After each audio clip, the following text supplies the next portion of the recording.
it's another side that like wants to take more, and wants to go that one more round, because like going that one more round when you don't think you can, that's what makes all the difference in your life.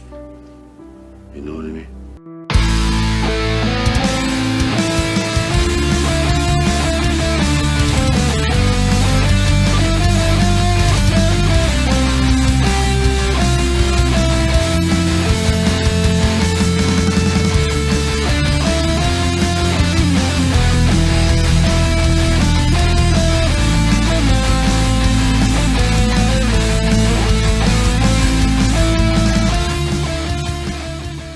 Welcome to another episode of One More Round, the Rocky Series podcast. I'm your host, Ryan, and with me today is Katie and Kyle.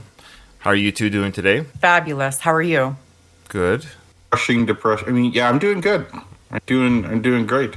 I can't be better. Before we get rolling, has anyone seen the Creed 3 trailer? Did anybody watch it by chance? Katie, did you watch it? I did. Oh, you both watched it. Okay. Katie, what is your thoughts on the trailer? Overall, I would say looks pretty predictable.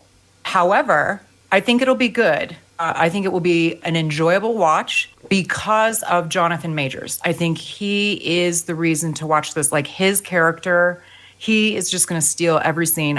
In my opinion, he's the reason to go to the movie. I'm a big fan of Little Tony. He reprises his role. The storyline looks where they are and the daddy-daughter, and it's all pretty predictable, but I think it will be enjoyable. I don't know if I will go to the theater for it, but yeah, it'll be fine. My general feeling as I watched it is I felt good. I'm like, oh, this is interesting. I wasn't rolling my eyes, or I wasn't disappointed that, you don't see Sly in it, of course. I actually felt good, so that was good. It passed that test. My first impression was it gave me a bit of a Rocky 3 vibe. You have the champion. I think it's you say 7 years or something like that. He said it was a long time, so he'd been winning fights, and he's come on, I've had 10 title defenses or whatever. And you have this guy who just recently gets out of jail, is hardened and tough, and he's hungry and he wants it bad. That guy kind of gave me a little bit of a Clubber vibe, although there's a big difference because they know each other and they were initially getting along, but it has a lot of the same themes of Rocky 3 that I see, which I did say about the last Creed film too, but I think it'll be okay. I never go to the theater. Katie had mentioned maybe not going to the theater. I've been to the theater, I think, once since the pandemic started, so I might just go see it in the theater because I haven't been in so long. You have not seen it, have you? No, I haven't Ryan? watched the trailer. I've seen a little bit of headlines, people's comments here and there. And there's a reason. I don't watch trailers in general. I don't seek out trailers, even with actors or movies especially movies that I'm interested in seeing. So I'll rarely watch a trailer because either I already know, like for example, Brad Pitt's latest film, Bullet Train. I'm a huge Brad Pitt fan. And I haven't seen the trailer for it. I just know I'm going to watch it. Like, I already know I'm going to watch it when it's on streaming. Like, I think it's actually coming on streaming very soon. So that's how I operate. So films or actors where I already know I'm going to see it, I don't want to see any spoilers, footage, anything. So Creed 3, believe it or not, people, despite my reservations or Sly not being in, I've always said I was going to see the film. I've never not said I was going to. There are people in the Rocky camp who refuse, I won't say any names, but people close to our network, other podcast hosts of other podcasts, that's the only hints I'll give. They've been even some of the guest hosts I've had on my show, some notable names, they are vocal about, screw this, I'm not going to watch it. And I'm like, you say that, but there's no way you can be a Rocky fanatic and still not see this film. It's like the Andor series on Disney Plus right now. But anyways, the point I'm trying to say is that's a Star Wars universe film, but it doesn't have Luke, doesn't have Darth Vader in it maybe, or whatever. It doesn't have Han Solo or whoever, but people still watch it because they enjoy the universe. I would be very surprised if some of these hardcore Rocky nuts never, ever watched Creed 3. Hate watch it. Sure, you can hate watch it. And that's the thing is, and I've said before again, I want it to do well. I don't understand. There's people in the Rocky camp that almost want it to fail. I think they're the same people that aren't going to watch it. My hope is that it does do well critically and at the box office, because it is still part of the Rocky universe. Like, people will see this and they'll still say, I've seen all three Creed films. Now I'm bored. I want to go watch the Rocky films. And there was people that saw Creed 1 and 2 who did not see the Rocky films, who went back and watched the Rocky films. So there's people there, Michael B. audience fans, who saw the Rocky films after watching Creed because Creed was so good. Creed's 1 and 2 were enjoyable films that people actually went back again and watched the Rocky films. Imagine if the Creed films sucked. People would be like, well, I don't want to watch this Rocky guy because these films suck. So you want Creed 3 overall to do well. Now, it will be interesting not seeing Sly. Obviously, the 7-year jump, I didn't even know about it. It's like, again, I've heard people talk, so it's sort of spoilers for me because I purposely don't watch trailers. I don't want to know anything, but it's so hard to avoid any kind of like chatter. So I heard about the 7-year jump. So I think the reason why there's a 7-year jump, it's twofold, as if it's my guess. I don't know if the trailer shows anything regarding Rocky, but my guess is Rocky is dead in this universe. There's a time jump which would, in Rocky's lifespan, is he still alive at the age of 84, 85 that he'd be in this universe? Cancer probably got him or something. So I think it's enough of a jump to eliminates the Rocky. This is why Rocky's not in the picture. He is gone. Dead. I hope not. He is referenced. He is referenced. But it doesn't. Yeah, he's referenced, but I don't know. I really hope that I hope there's another reason. I hope he's just like in Vancouver with Milo. So, I hope that's why. Sly was really pissed off on Twitter. Erwin Winkler talked about this in previous episodes. Yeah. I had this thought the other day when I saw the trailer. Let's say they did kill the Rocky character and someone leaked that to Stallone. If they knew that, what got him so pissed off. It's a good theory. Yeah. It is a good theory. I know Sly would never let Rocky die. Yeah, I think Sly always likes to have something in his back pocket just in case for later. That's the vibe I get from him. Maybe now, but when he wrote Rocky 5, he wrote Rocky's death in that film. It was actually the studio that stopped it, Erwin Winkler, because Erwin saw the money. That they told Sly, you don't kill Batman, you don't kill James Bond, you don't kill Rocky. That's what they told Sly in 1990. That's true, but a lot has changed since then. I don't know what it is today, but his feelings as a 45-year-old in 1990 were, I'm done with this character. Yeah. So enough that he was going to kill him on screen. Apparently, he was going to die in the ambulance ride with Adrian holding him in the back of the ambulance. That was the death scene. He wrote it. They filmed it or something. They got close to it or something. Like John G was on board with it. John G. Elvis and everyone except for the studio, Erwin Winkler, because they own the product, so they can veto any idea that Sly has. Okay. I'm looking forward to it. It comes out in March. I will be watching on streaming, though. I should have said that. I won't be watching the theaters. I'm not a theater guy in general. I actually just went to the theaters, as I say this, for the first time in a long time last week. Well, it was my son's birthday in the middle of the month, and he wanted to see Halloween with his old man. He's a teenager. He goes, Dad, you want to take me to the Halloween movie? Because he likes watching those, and he watched the new trilogy on streaming. And I said, yeah. So I watched the final Halloween movie with him, Halloween Ends. Oh, is this the last one with Jamie Lee Curtis? Yeah, it's over. Okay. I only like the VIP part of the theater. That's the only one I'll go to now. Yeah, the theater was fairly empty because it was a middle of the day watch or whatever. Fun film, by the way, if you want to see it. If you like the Halloween films, it's a fun, original. I think it might surprise people, and I think some people were surprised because it doesn't have a lot of Michael Myers. Oh. The reason why I liked it is because it was different and original. I've already seen 100 Michael Myers films in the sense of I get what he can do, so it's kind of nice to see a different kind of twist on it. Why not? Okay. They were brave with this one, and I actually appreciated their brave take. I appreciated that. Appreciate it. I gotta step out for a second.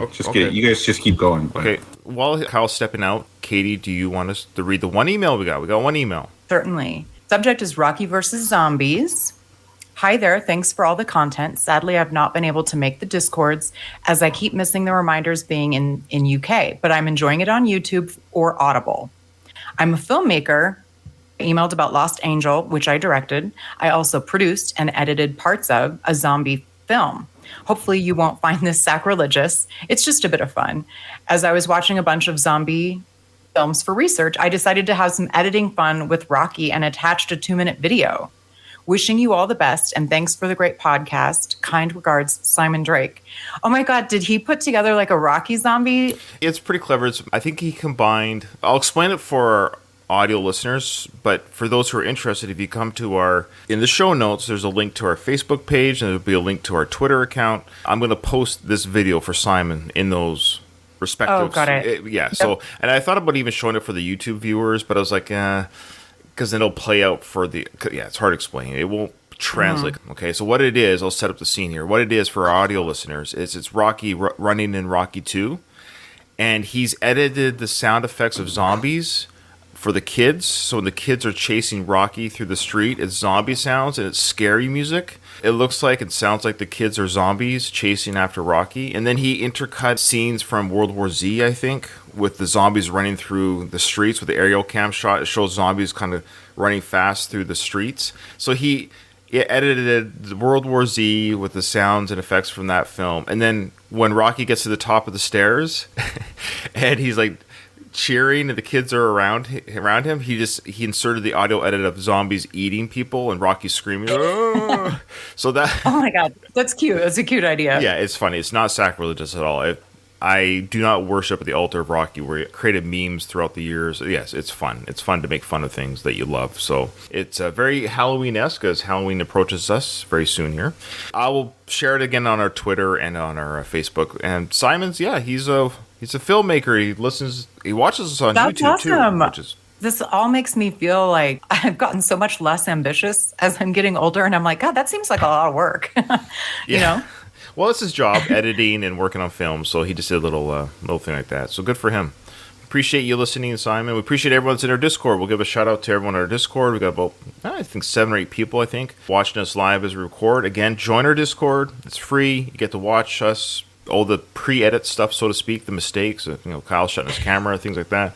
All the stuff that I edit out for the iTunes show. Also, watch us on YouTube, because if you go to YouTube, you get to see the scenes that we're reacting to, so you get to see and watch like a watch along with us, like a video commentary, so you get to watch that on YouTube if that interests you. But a lot of people know the film so well they can almost just visualize it as they hear it. And I'm surprised YouTube never blocks it. It's not like you're playing the whole film, right? You're just playing parts of it. You're right. I'm not showing the whole film unaltered. And blocking isn't like you're getting in trouble. It's just there's algorithms on YouTube that if you play something long enough too, it'll be like, oh, you're not supposed to, that's copyright claimed or something. So you'll get a claim, which is fine. The claim just means the company gets all the ad revenue. So they're like, yeah, you can show our show on TV. That's how reaction videos do it. If you show our music on your YouTube channel reacting to it, that's fine. Knock your socks off, but we're taking the ad revenue. That's how they work that out. So that was our email. Oh, yeah, we've got a couple new patrons. We want to thank our new patrons that have joined and are giving me some help, and I appreciate that. It does pay for the feed that I use monthly to get these shows from the Last of the Action Heroes podcast network out there. And it gives me a couple bucks and buys me a cup of coffee for the hours of editing I do every week for this entertainment that you guys enjoy. Hopefully that you enjoy. Okay, so I do appreciate it. That's it. There's Creed 3 news. Jennifer and Sly are still together. I have something that I would like to that's right. showcase. Yes, please. Thanks to this network. Hang on, I have something. Oh, live show here, folks. What the? You see? Oh, yeah. Oh, Human Butt Kiss. Cool. That is that a John Rivoli painting? Yes. That is gorgeous. I've seen that, but you got explain how that got to your to your hands. I have been talking like incessantly about how much I love Butt Kiss and that part of the film, and we just covered that scene. And then John Rivoli posted that he'd recently done a Butt Kiss piece of art and shared it on this show's Facebook channel. I was like, oh my God, I think I might need to buy that one. I bought it. There's multiple sizes. My sister literally texted me as I was completing my order. She's like, I think I need that. So she ordered it too. Wow, Good for you. Good for you for supporting John and his incredible artwork. And it's a beautiful painting. It's my favorite one. I mean, I love all of the other ones, but I love that scene in particular. And also, you get like a shit ton of royalties from that, right? I'm teasing. Yes, that's right. The One More Round podcast. Like a kickback. I'm just... Can you imagine? All proceeds and money goes towards John and his incredible talent and artwork. And that's a beautiful painting. Good size, too. I can see why you would obviously love that. You being a big fan of that type of dog and animals in general. And Rocky being an animal lover, it's perfect for you. Absolutely. Mm-hmm. Yeah, I want to get one of him punching meat in the meat house. I want slaughtered meat. I want to... All right. Well, this is exciting. We are now going into... Today's basically the training sequence day. This is a big recording day. But before we get to that, we have a little bit of a moment of rocking the ring with Mickey. Okay, now when you walk into the ring with the #1 heavyweight of the world, you'll be ready, won't you? Why? Because I waited for 50 years to make you ready. You'll be able to spit nails, kid. Did he say 50 years in Rocky's apartment when he was talking about how long he's been in this racket for? Was it 50? Okay. He's 76 years old, so he's 26. He's been waiting since he was 26 years old to get Rocky ready for this fight. Makes sense. He's been destined to do this. All the knowledge that he's accumulated since over the last 50 years is now culminated into him being able to train his protege, someone with the talent to beat Creed. And I think Mickey isn't bullshitting. I think he really believes that Rocky's going to do well against Creed. Yeah, that's an interesting point, and I think it's something that's not talked about a lot when it comes to the Rocky discussion, and you don't hear very much, but I think Mickey, unlike the audience, and maybe even, well, we know Rocky later in the film, incredible Alone in the Ring sequence, is that Mickey, I think, truly believes that, and he's right, that Rocky does have the ability and the heart to beat Apollo. It just wasn't enough. I think had they been given a proper amount of training, I wonder if the results would have been different. Imagine that they were able to condition Rocky from the beginning, whatever it is. You need 10,000 minutes or whatever that is. That, you know, how much. Yeah, for 45,000 minutes or 45-minute fight, you need 45,000 minutes. 45,000. Yeah, if you want to blow it, kid, I'll do it with you. I'll do it with you. Okay. Well, this fight has to have the perfect combination of Rocky taking it seriously and Creed not taking it seriously for it to be close. That's true too. Yeah, so that Because when you're Creed right. took it seriously in Rocky 2, Rocky got the beat out of him. So he got beat up really bad. That's the edit part. and got knocked out at the end because he got greedy and wanted the knockout. That's right. Yeah, in part 2, you had still a peak. Yeah, we'll get to that now. Those are Rocky 2 discussions. We're getting ahead of ourselves. But I just love how Mickey, 50 years I've been waiting for this. Okay. Like the guy says, you're gonna eat lightning and you're gonna crap thunder. Like the guy says, you're the only one that says this, Mickey. Yeah. Yeah, who's he talking about? If that's something he heard someone say back in the day. Like, that's a guy known only to Mickey. Some guy in some gym back in, like, the 30s or 40s or something like that. Plus, we're missing some famous saying. Yeah, there might be a saying from an actor or some sort of sportscaster or some sort of, boxer, fighter, trainer back in the day that would say this. They just credit him as the guy. Like, so there might have been, maybe people can let us know if there's, Man, everybody's in such a good mood. Oh, he's ecstatic. Rocky, you can kind of see it. Rocky, you can see him smiling there. Michael, he's super happy. Now, we sure that's Mike? There. We sure it could be his twin brother Jimmy. It could be. And Mickey, he's in a good mood. Like, we're at really the peak confidence and high here. That's a good point. Yeah, Mickey's just loving this. To make you rich, you'll be able to spit nails, kid. Like the guy says, you're gonna eat lightning and you're gonna crap thunder. You're gonna become a very dangerous person. Yo, Mickey. Hey, how are you? Oh, Rock. I want you to meet our cut man here, Al Savani. Take a look at his eye, kid. How you doing now? That's right. Ain't bad, seen worse. Yeah, you ain't so bad yourself, you know? Cover up, things will be okay. Cover up, things will be okay. What's he talking about there? Is he talking about blocking or is he talking about the Vaseline or I don't... Blocking with his hands. Like, don't have someone repeatedly hit you in that eye for 45 minutes without he's trying to defend yourself. Al's advice, which is good advice. It's good advice. I wish Rocky would take that advice at some point in his boxing career, blocking. Yeah. Is it this Al guy? My memory's failing me. Is he in them? Is he the cut man throughout? Yeah. Yes, I forget how deep he goes, but he's a real cut man in real life, by the way. Yeah. Wasn't he even in... Did he even come back in Creed? Or was that a different guy? No, I don't. No. Dead by Creed, I think. Yeah, was Stitch Stitch. was there. Okay. Stitch was Mason Dixon's cornerman in Balboa. And then Yeah, he that's was, right. Okay. Rocky's cornerman in Creed. I know for sure Al Savani goes up to Rocky 3. I don't know if he's there in Rocky 4. I think he is. And then 5, no. I bet a Rocky podcast would know this kind of stuff. Yes, they would look this stuff up. The Rocky Files would know this stuff. I'm always going to credit Yeah. them. They would know this stuff. we don't know what we're talking about. Cover up, you cover That's up. right. Go and take a shower, will you? Okay, Mick, I see you tomorrow. Yeah.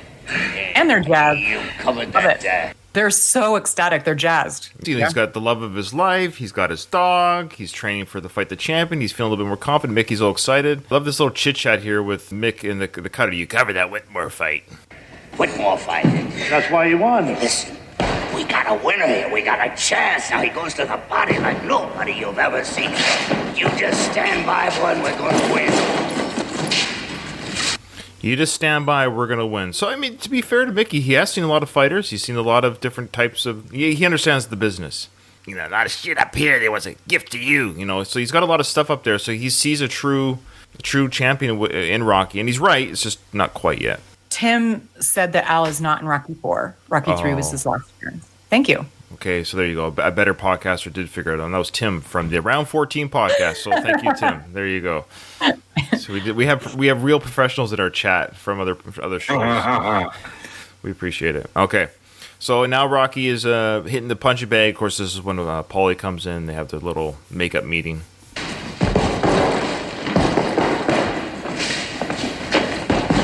Hey, Rob. It's okay I talk to you? Okay, you talk to me. Sure. I figured some angle to make some money off your name. My name? How's that? Advertising. I know about that stuff. What do you know about advertising? Huh? Hey, you can make money off my name, make it, okay? Now, it's an interesting little pause there because, of course, they had their big fight. This was probably the first they've obviously have spoken since that incident. And now Paulie's, obviously hat in hand, literally saying, hey, can we talk? And Rocky's like, sure, you can talk to me. You want to talk? The little pause, I just noticed it between... Because it looks like Paulie's been trying to be serious. Like, I can make money off your name or I can, advertise. I know about this stuff. And Rocky kind of does a little bit of a dig. Like, what do you know about advertising? And I don't think he was even trying to really be funny. I think it was kind of serious, too. He's like, Paul, what do you know? And then he sees a little bit of the pain in Paulie's eyes, like that kind of stung. Like, oh, he's serious. And he goes, okay, if you want to make money off my name, go ahead. So he actually lightened up a little bit. Like, you could tell the first comment was like, what do you know about advertising? It was a little bit more of an attack than a jibe, than a friendly jibe. I think it was a little bit more like serious. And then he saw Paulie go, oh. Rocky lightens it up. Oh, if you want to make money off my name, make it, okay? This is probably, as far as we know, the first time they've spoken since he smashed his own house up, and the tea set. Such a huge scene that he forced Adrian out of her own house. He came kind of hat in hand, but he didn't in the way that he asked something from him. Right. Like, it's not an apology. It's not like, hey, let's work things out. It's like, hey, can I have something from you? Can I make like, imagine if you and I got in a big fight on the podcast, and then I was like, hey, Ryan, let's see if I can make some money off your podcast. I know about those things. I know about that stuff. Like, that was a weird... Yeah, that's fair. Basically, these are two guys. These are stereotypical 70s guys. They don't talk about their feelings. They don't do any of that shit. Right. This is their way of making up without actually talking about it. Paulie's saying, hey, could you do me this favor? I think that's his way of saying, one, he actually does want to make money, but two, it's his way of saying, do you forgive me? Are things okay between us? When Rocky gave him shit, like, what do you know about advertising? That's kind of Rocky saying no, and then lightening up and saying yes. And it helps that Rocky's coming off this scene before where he's in such a good mood. Like, Paulie caught him at a great time. Good point. Good point. Yeah. I'm gonna take the shot. Oh, yeah. Hey, wanna help me open these? You can see how Rocky 2 is not very shrewd, as Mickey would point out. Because it's not like, hey, I can make some money off your name. If I'm Rocky, I'd be like, look, if you're making money off my name, I want a piece. It is my name after all. Like, we're going to split this. You do the work to make it happen. If you're doing it off my name, I want half or whatever it is. But Rocky's just... He doesn't become a good businessman until 3. Yeah. Yeah, who was handling Rocky's finances in part 3? Because they were doing a good job. They should have stayed with him. Could have been that guy all along. Like, that guy could have been doing stuff with his money the whole time. Because with Rocky 5, that guy was buying real estate in Rocky's name and trying to flip it.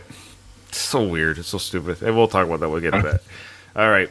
Well, we're about to get into what I'm going to do there, folks. Is I am going to mute the whole soundtrack to this part because that would get blocked and or claimed on YouTube. And it is all music soundtrack, so there's no There's very little point in me playing the music for the audio listeners while we try to talk about the training sequence here, the montage. But we're going to keep the video up so we can talk to what Rocky's doing. But everyone's seen this 1,000 times. Just go on YouTube and watch it. Watch us on YouTube talk about it. But I'm just going to mute it. Here's what I'm talking about.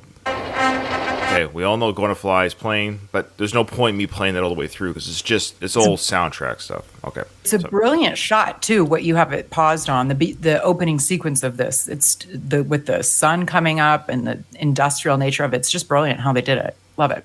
Totally agree. It is a great little shot. And there's the train again. Is it moving? They got the moving train. I've missed that moving train all this time. They get so many of the trains in these shots throughout the film. So they timed it again. It's almost like they got the train moving, camera rolling, and camera's probably already rolling. Sly starts running when the train starts moving.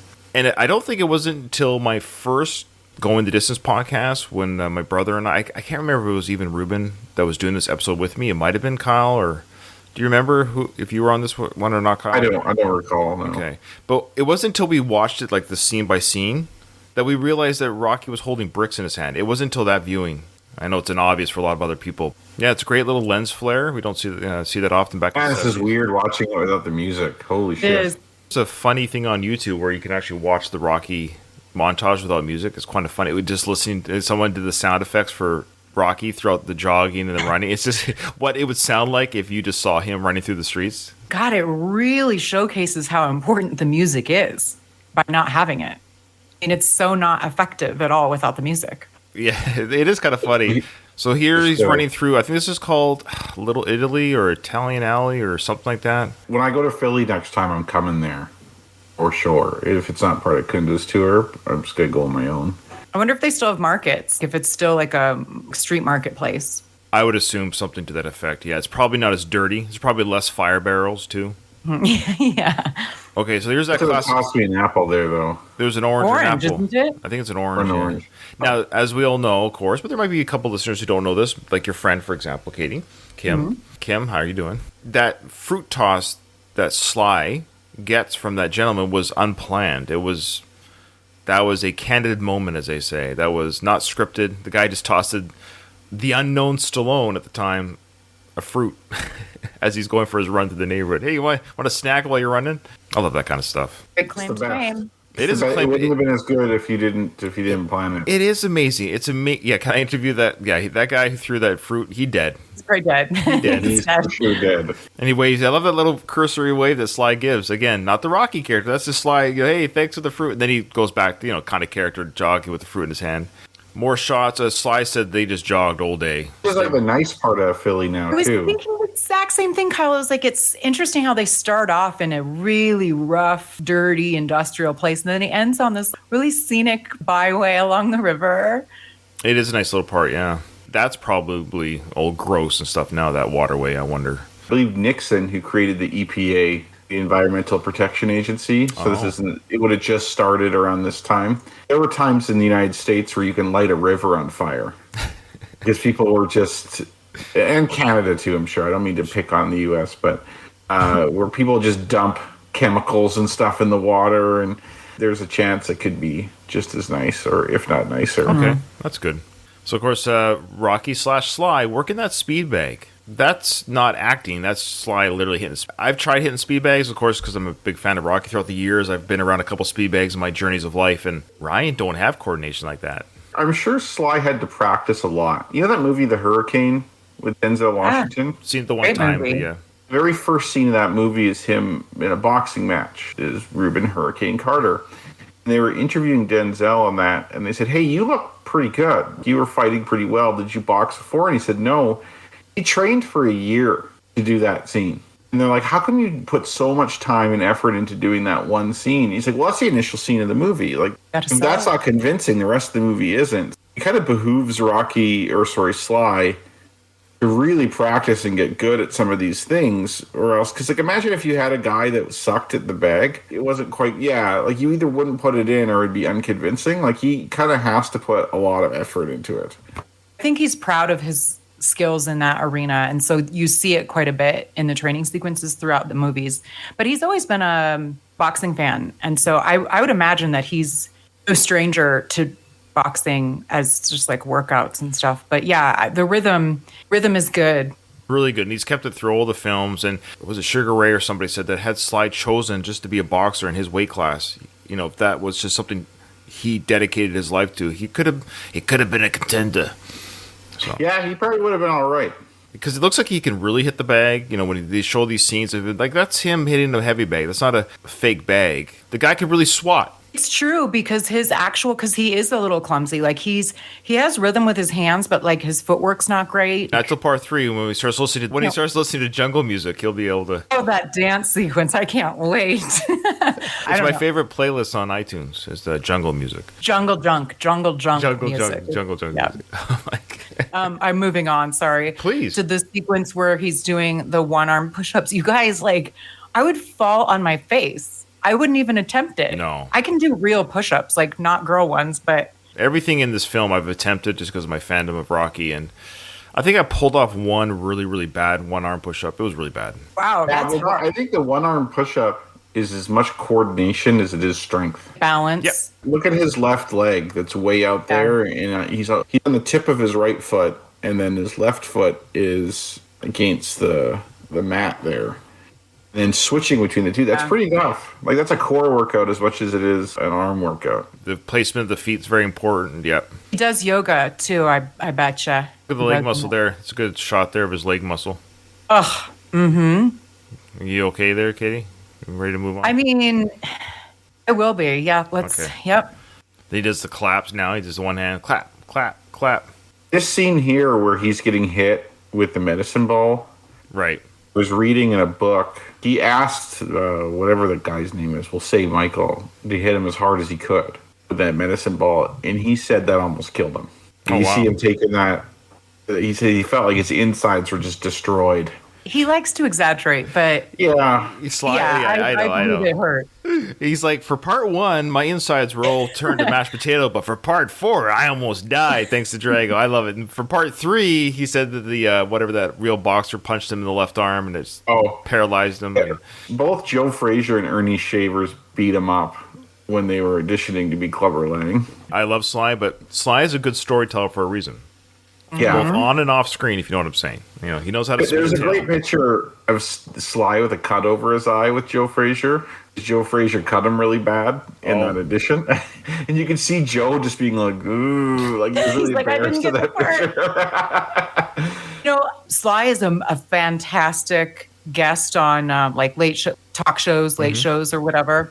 In contrast, so I think people love because he's a good storyteller and he tells good behind the scenes stories like that. In contrast to Robert De Niro, who is like notoriously the worst interview ever. I love them both. They're brothers. Some of people another are just mother. boring. Yeah, Sly is a very fun interview. Yeah, he always has been. He's always been very good quick on his feet. Excuse the pun.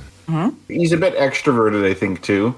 Yeah. I think if you're a really introverted person, you probably don't interview well. Good point. These upside down sit ups where he like bends his back in half over that ringside or whatever. I don't know if that could be good for the back. It doesn't look good. It's not. It's not good for your body. It's because of his control. He has to already have intense core strength to be able to do that. Stop before you go too far. It's insane. Back to the meat factory. So it's showing again that the meat factory punching of the meat with his bandaged hands is a daily, that's part of his workout. He does this rotation of morning jog. The sequence of events are kind of out, but it starts with the morning jog, pounding meat. Then he goes to the gym. The next day, morning jog, pounding meat, gets his breakfast. Adrian, make the meat. Go to the gym. Back to the one-arm push-ups. So let's keep showing the same things over and over again. They do. It's funny. Without the music, it's not as catching up with the chat. Ryan, Kyle, and Katie push-up contest. Now that's a show. Tim. And then was that part of Ryan's training, hugging a man on a beach? Maybe. No, from Brian and I, next time we see each other, we can recreate that the scene hug with scene. you too. Yeah, we could do like me, Kyle on the beach, and we could do like me and Katie. Like, I'm afraid, Katie. What do you want to say? I'm afraid. I got the boring parts.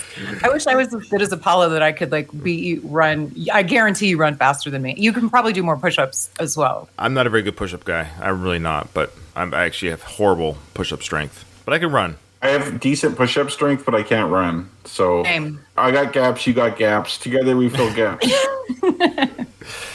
I love this line that Mickey says after his one-arm push-up deal. He goes, "You're gonna kill him." I thought Mike said that. Oh, that's right. Sorry, Mike said that. That's right. And he does the okay sign. I love that. It's good that he's confident, but he's a bit in a dream world right now. I forget what it's called. You could look at it. It's a certain graph. When you're learning something new, like when you initially start doing it, your assessment of your abilities is way off. Like you feel like you're like, say you're learning Spanish or something like that, and you could throw together a few phrases. You like think that you can speak Spanish, and then you're gonna get to a point where you start talking to someone and they throw something at you and you don't understand a word, and then you're just like you kind of get brought back down to reality. Or I feel like Rocky, he started off where he was winded going up the stairs and was kind of low, but then now he's training and he's getting stronger and he's getting good. He's kind of in that nice little fantasy state there where he feels like he could just beat up anybody. The Bell part of the confidence curve. Yeah. Yeah. In our chat, someone said, Shotgun Aces said they think it might be called Pink Cloud. Now, it's close. Pink Cloud is a syndrome that can be attributed to feelings of increased self-esteem. Yes, but after a person has undergone a period of sobriety. So it's close. But that effect, though, of the brain of thinking, I can do this, maybe your brain is a little bit more, or your heart, I should say, is not quite in line with your actual ability. It's great to have confidence. Not only do I want a confident heart surgeon, I want somebody who's competent too. Confidence can only go so much. Like, I'm very confident I can cut you open, fix your heart.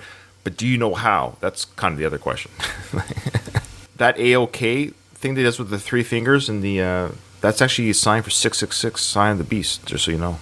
Why? That's weird. It's okay. It's big in Hollywood, and a lot of people, like, honestly, there are people who are conspiracy theorists who would see Rocky do this and say, there's Sly showing that he has sold his soul to the devil to become famous for this film. God. I'm not even joking. Oh my God. People, come on. You know what we didn't do? Oh, never mind. I just realized. My brain, I swear, my memory is total shit. That's okay. I was like, we didn't do trivia because we're done with trivia. That's why we didn't do I thought that too. And I'm like, oh yeah, we finished it. I'm like, all I have to care about is how many times people say bum. It's only one thing to worry about now. Yeah. Now, this is a great shot here. Of course, everyone's very familiar with this shot of there's the movie van that's driving and it's filming Rocky. And the Steadicam, I assume, would be in the van because that would eliminate any of the jostling of the vehicle, right? So this is a great shot. You've got a Steadicam in a van, almost out the window here, filming Sly running. And, with the Rocky character. But this is Sly gunning. And an unusual ship behind him, too. Yeah.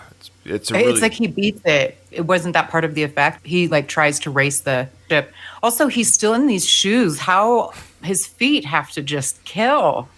So what Apollo can't do. Apollo, he gets the right shoes, he gets the right everything, and it makes you a little soft. And then there's the little plaque thing at the top now that has the imprints of those shoes on the steps here. If you go to the steps today, let's just go back because I love the sequence here of him running up the stairs, right? And the music. And he's of course, not is in playing. pain this time. Oh, he's loving it. The Steadicam, as you know, you got Brown. I think his name is Jim Brown, going around Sly here. I love that. Walking behind Sly, and he's okay. I'm behind you. Arms up. I guess there must have been some sort of signal to Sly, okay, because he can't see. Okay, we're right behind you. Put the arms up. It's a great sequence. filmed this a few times too. I don't know how much they would have. You're right. I don't know if there's just one take only. We do know this was filmed the same. I think it was you, Kyle, that mentioned this, or somebody mentioned this. That Doug did. Who was it? Doug. That's right, Doug. The other smart residents of our show. Doug from the Rocky Minute said that when they did the slow run, why he's wearing the same shoes there, Katie, too. When he did the slow run up the stairs, then they reset, and then now this is the same morning with the sun rising. Now they're doing the fast run up the stairs. So how many takes did they do? Probably not a lot, because they would have to keep the same lighting for, the sunrise. Yeah. I hate knowing stuff like this. I hate knowing that this was done on the same day. It's hard to keep the imagination and the suspension of disbelief going.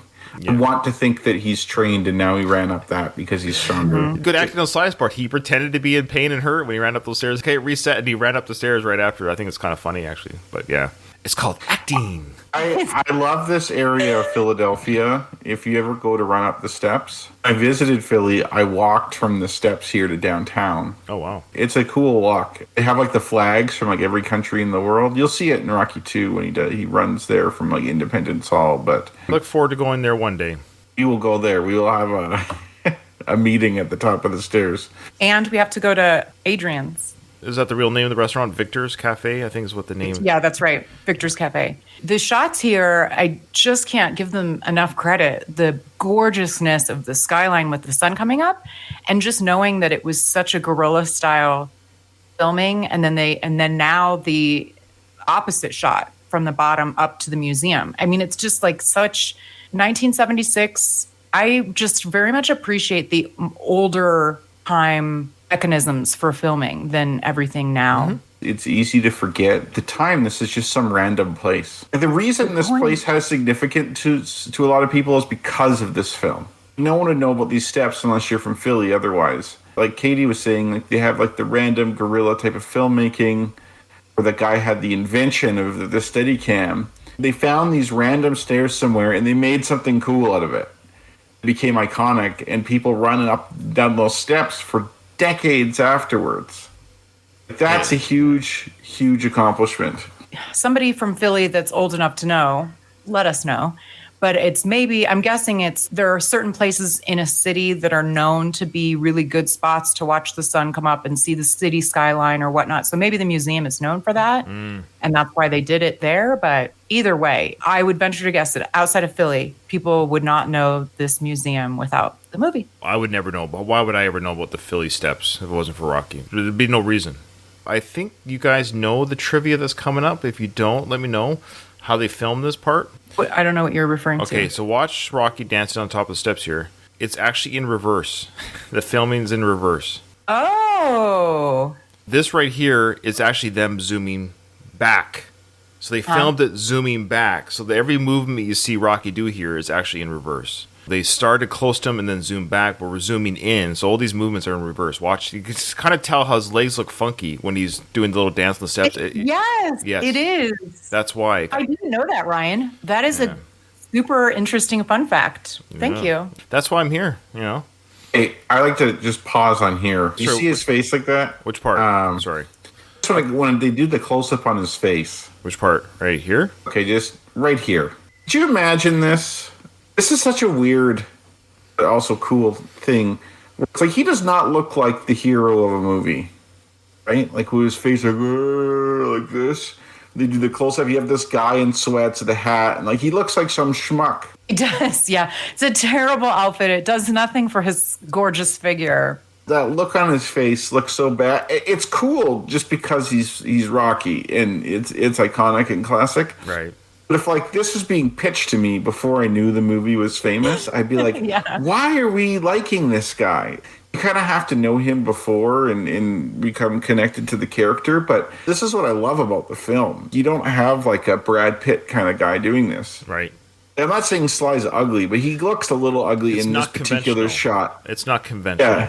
Handsomeness, so to speak, that Sly has in these films and other, his heyday, in this 35 to 45 age range, when he was the manliest men that during that time, was his character. What we knew of Sly outside the films, like he's a likable person and the Rocky character itself. So those things do ingratiate themselves. But yes, if you were just to show this one still right here to anyone who's never seen Sly or the film, they'd be like, is that a special needs person who just ran up the steps? Yeah, exactly. Like he's even quite a bit more handsome in other scenes in this film. Just this particular scene, just the way he looks there, like what you said, like the special needs or whatever. Yeah, if you showed someone just this frame without any context whatsoever, they'd be like, this would not be iconic. Why is this iconic? But it is, and it is sad too because a lot of people make fun of Rocky. They go like, "Oh, yo, Adrian!" Like, yeah, of course. They kind of only see this. Like, this is their view of Rocky, and they kind of refuse to see anything else. Well, they're sterno It's bums. true. We don't need them. I find him extremely handsome. Shocking, right? Newsflash. But he's not conventionally. If this were made today, it'd be like, I can see like Henry Cavill. He's very similar looking, but Henry Cavill is like perfect looking, very conventionally handsome. You need him to not be perfect looking to believe the whole story. If they were to recast Rocky, well, they couldn't even do it now because the actor I'm about to say, I think, is even probably still too old. But let's say if they rebooted Rocky 10 years ago, let's say, the guy that plays the Punisher in the Netflix series, Joe Benthrow, what's his name? I can't say his name properly. Bernthal, I think. He's got the mushed up kind of nose. He looks like a punk fighter. He was actually in Grudge Match with Sly. He looks like a boxer. Yeah, that would be a good. He'd be a good recast if they recast the guy. Agreed. He's too old now, but if they did it 10 years ago. Agree.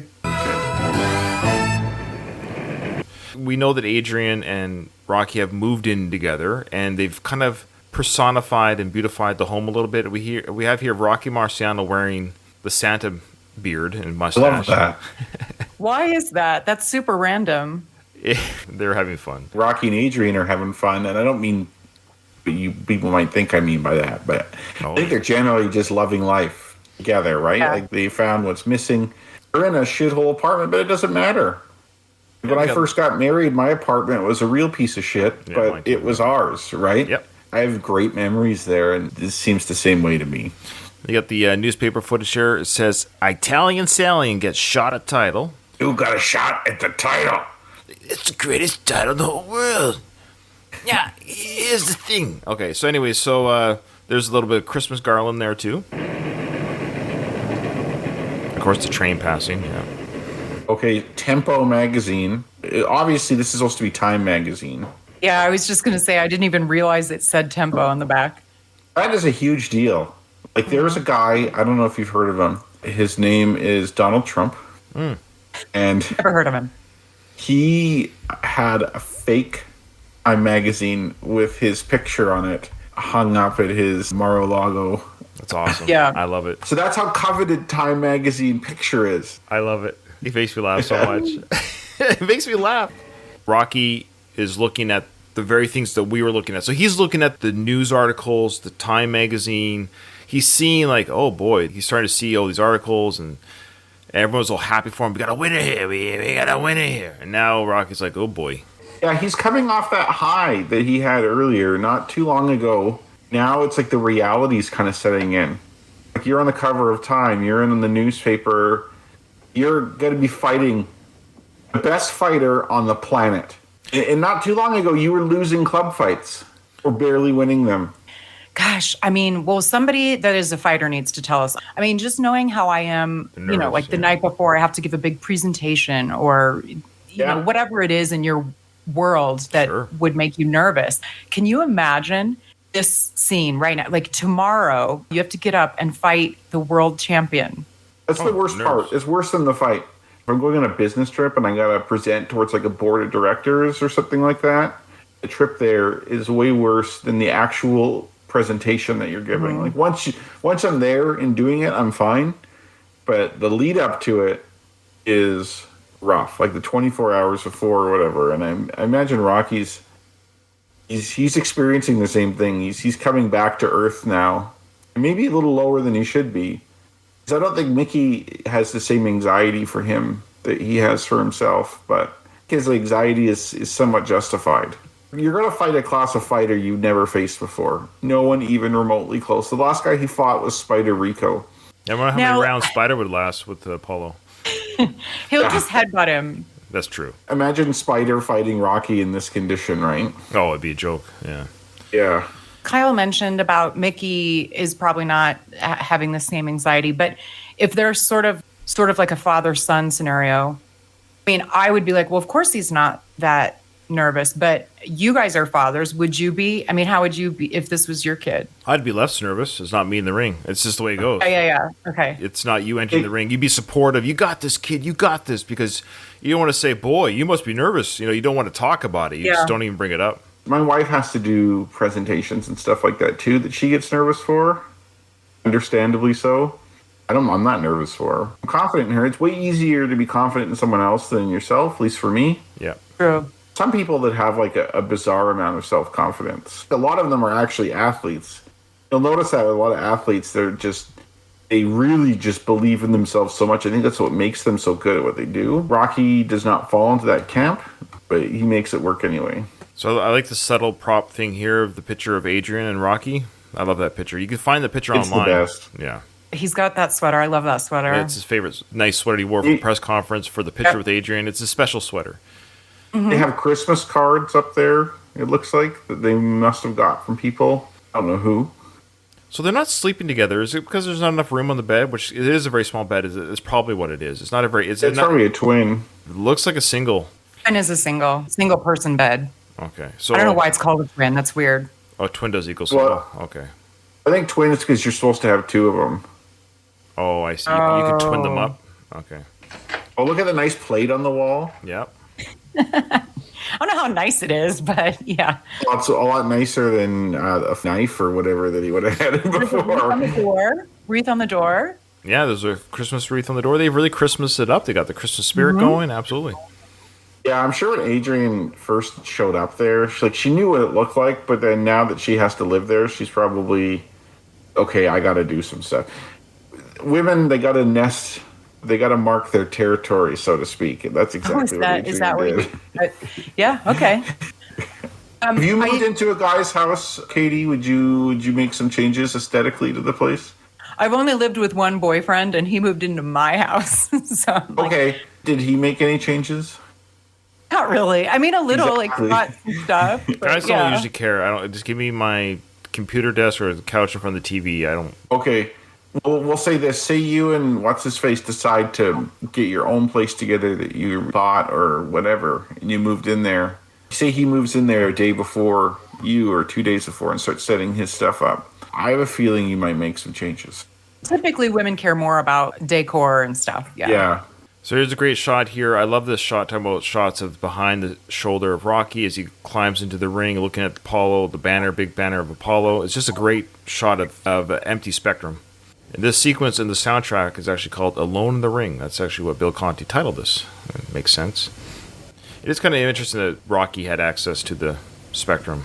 I'm sure the security guards, he comes up there, he gets approached by security. They're like, oh, holy shit, this is Sly. Or not Sly, this is Rocky. He's on every newspaper and stuff. He's famous. He's like, hey, guys, could I come take a look around? I'm sure they'd say, yeah, sure. It's a great little shot, too, of the Steadicam, of course, being used lots in this film. So the Steadicam follows Rocky into the ring. Rocky walks around the ring once. The shot starts with him looking at the Apollo banner. We haven't, as an audience, seen the Rocky banner yet. Of course, Rocky has.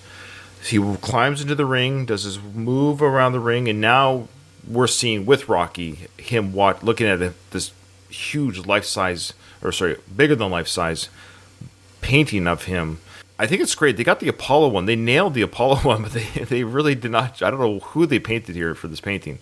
Was that on purpose? Because they really nailed Carl Weathers, and they got the Rocky face. It's kind of oof. It's because they didn't give a shit. Rocky's a prop, basically, in this show there's here. no chance. He'll be forgotten tomorrow. It is a nice Exactly. contrast, though, when we first see the scene. It's a close-up of Apollo's poster, and his face is just that $1,000,000. I'm this huge star, giant smile, his sparkling eyes, and then in contrast, this bum from the neighborhood. Yeah, exactly. And I'm sure Rocky feels imposter syndrome big time. I don't belong in this ring. He's never got the attention where there's a banner of him up there for everyone to see. This is so foreign and surreal to him. He's a bit in awe. There's a bit of shock to his face. He's not in his element. He's a fish out of water big time. That's a great shot there. You got Apollo behind Rocky, almost like laughing, mocking Rocky. Impactful shot. Agreed. Somehow Jurgens is lurking around. Weird again that Jurgens is there doing last minute whatever. That's not his office. His office isn't in the Spectrum. So he's just, I don't know. Maybe he's Making sure all of those red, white, and blue banners are appropriately placed. It's a bit of a plot device having Jurgens walk in to sure. make the scene happen as it does. But we know why this scene took place now, right? Does everyone what they're about to say regarding the shorts? I think that's obvious trivia that everyone knows. Okay. All right. Well, I assume everyone, yeah. Well, we'll say it for Kim. Maybe Kim doesn't know. Okay. So for She probably doesn't. So Kim, you're going to hear Rocky mention to Jurgens that the painting's wrong. That we'll explain why after. Rocky, what brings you here tonight? Mr. Jurgens, the poster's wrong. What do you mean? Well, I'm wearing white pants with a red stripe. It doesn't really matter, does it? I'm sure you're going to give us a great show. Try to get some rest, kid. Good night. What does he mumble there? You see him move his mouth right there? He goes, blah, blah, blah. I wonder what he was thinking as he mouthed those words. You see that? Sly, I always wondered what he said it's hard there. to say. Kind of reminds me of that scene of in Office Space. You ever seen that movie, Office Space? Where they're handing out Milton. the cake, where Milton has the cake, goes right by him every time. He's mumbling under his breath. That's what Sly was doing there. He's doing the Milton mumble. Whatever it was to himself, essentially taking in what Jurgen said. Yeah, doesn't Yeah, matter. I guess it doesn't matter. I'll put on a good show. So for Kim, for our one listener who doesn't know, so what happened was, Kim, is the prop department really did get this wrong. They painted, they only had a limited budget. They only had one pair of shorts for Sly, and his shorts are white with a red stripe. But when they painted it, they put a red with a white stripe on the shorts. So they wrote this scene in, or at least that dialogue in. Maybe they had the Alone in the Ring scene might have always been there. The dialogue regarding the poster being wrong, they wanted to address it to the audience, to those keen eyes who would see that his shorts were wrong. So they talked about it in the film. So there you go. Another moment where the guerrilla, low budget shooting style of the film actually benefits the movie. Works out. Yeah. After this point, they're not going to give a shit about continuity or anything like that. Yeah. Like, they're going to really stop caring about pissing off the people who are really into the show. Hey, Adrian, how come our kid's 15 now? It doesn't really matter, Rock. We'll put on a I'm good sure he's show. going to give us a great show. Doesn't really matter, does it? Also, maybe this is a girl mentality, but I'm curious if anyone else. I have always thought, why did they choose white with a red stripe? Because red with a white stripe is much more appealing. It's better. I don't know. But yeah. I'm not very good at the color stuff. I don't see that stuff. I hear you, but I don't see it. That's a costume Especially designer because white gets bloody and gross. Like, ew, blood. Yeah, it might have. Yeah, you're right. That if I had the choice between the two shorts, I would probably wear the red with the white stripe too. I would wear the red. yeah. Fair enough. Yeah, red's like more of a power color. White is more like purity. It's funny. I always think of Muhammad Ali's fight with Joe Frazier. He wore a red shirt or red shorts with a white stripe like that. And Apollo Creed is going to wear those shorts in the next fight. Yeah, that's Oh right. yeah. Or red with the white stripe. Good point. White, again, this is probably just like a woman's mentality. In the first two Rocky movies, Rocky is still pretty pale. Like, he doesn't do his tan. He's not super tan yet. White doesn't look good on super pale skin. It looks much better on darker skin. The Just contrast there for sure. The only thing I don't like about the red is, for this era, is that it's almost like communist. Yeah, good point. That's something that Ivan Drago would have on, or the Soviets. Especially give them like blue or something like that. So there's that Bill Conti, just the piano. Doesn't this make you guys tear up? Yeah. Like, A not little now, bit. but if you're watching it at home. Yeah. I'm getting teary-eyed right now, Katie. Right now. Music is pivotal. Yeah. Hey, did you hear I interviewed Bill Conti? You should promote that more. It's pretty awesome. It's the highlight of my podcasting, for sure. And you guys, of course. I mean, of course, Rocky's just left the arena. He's gone back to he's just doing a lot of walking, or did he catch a cab? Who knows?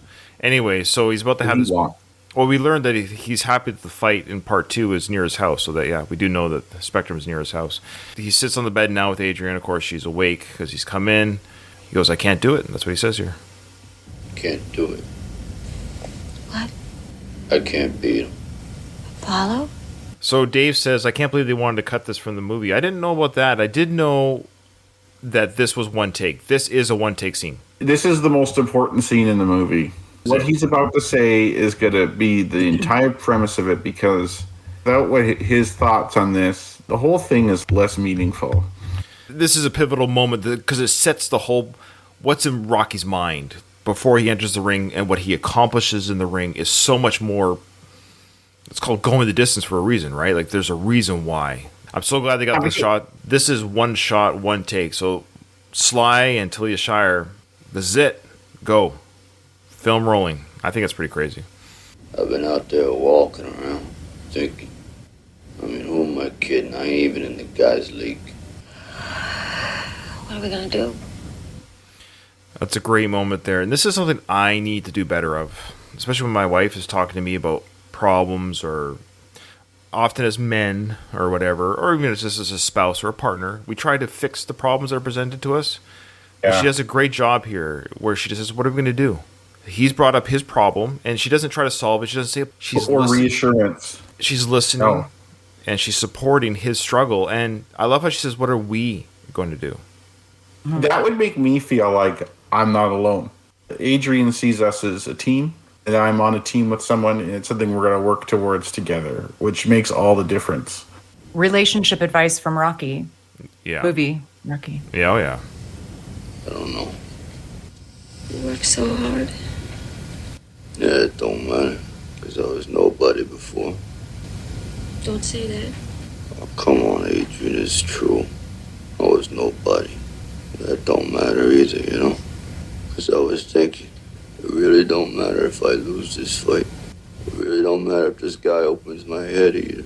So all I want to do is go the distance. Nobody's ever gone the distance with Creed.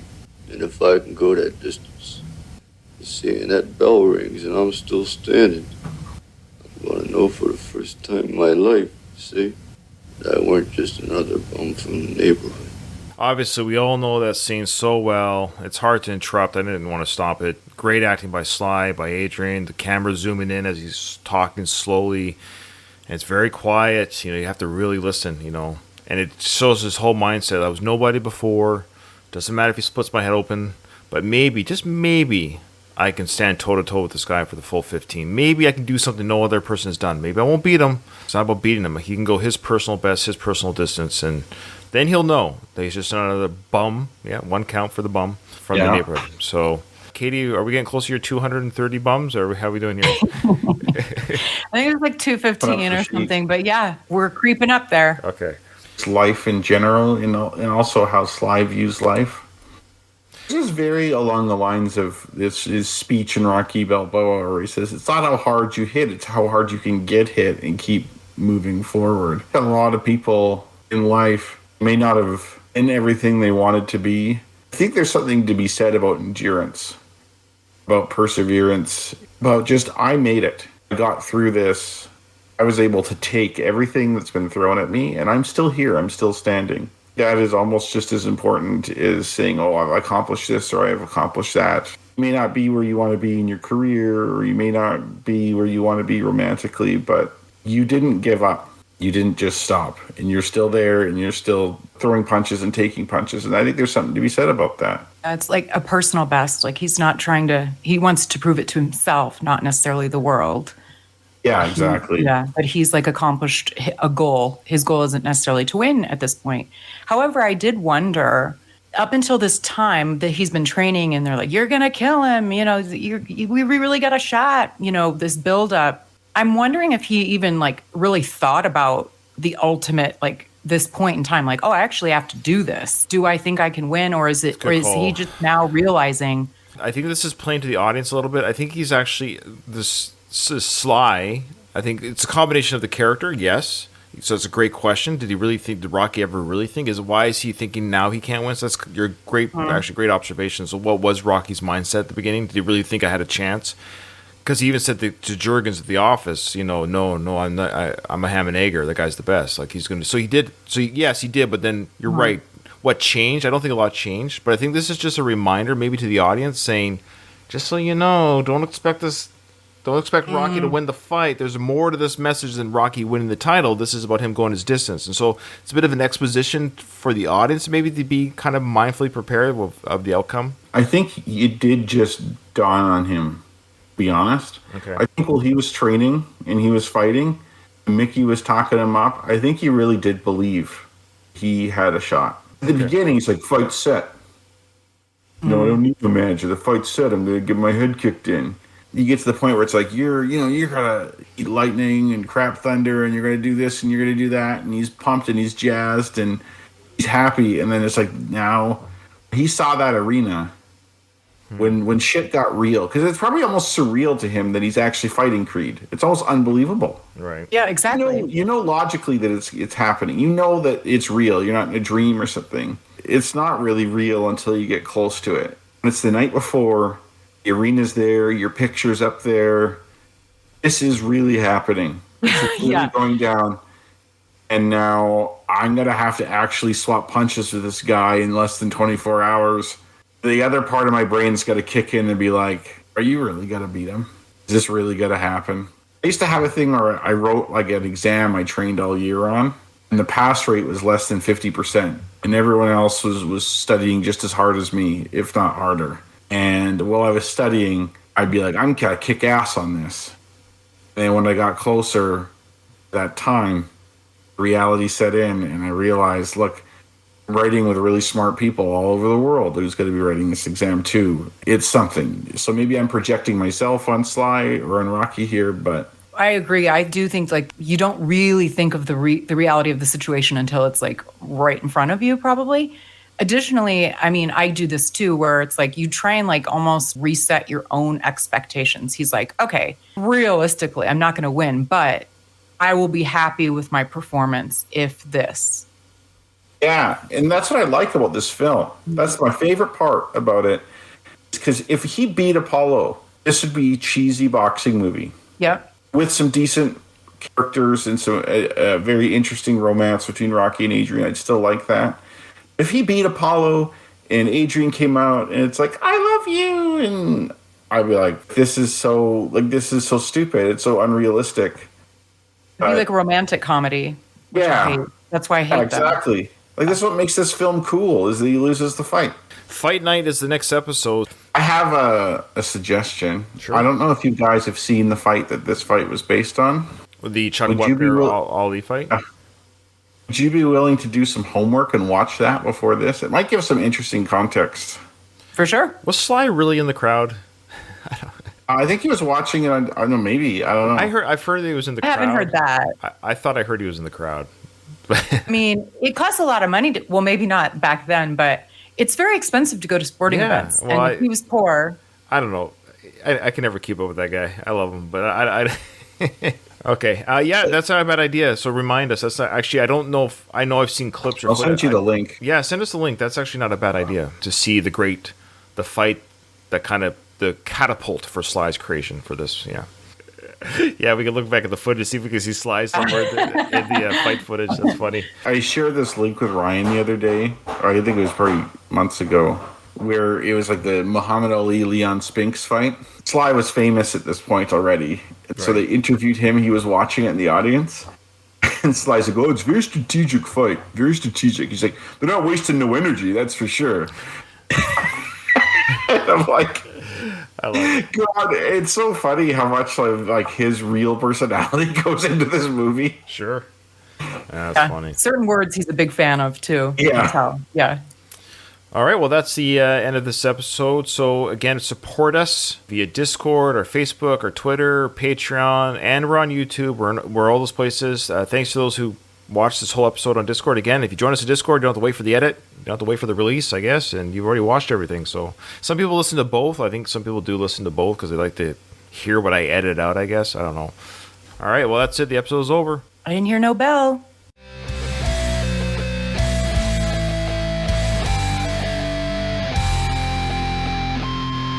I just want to say one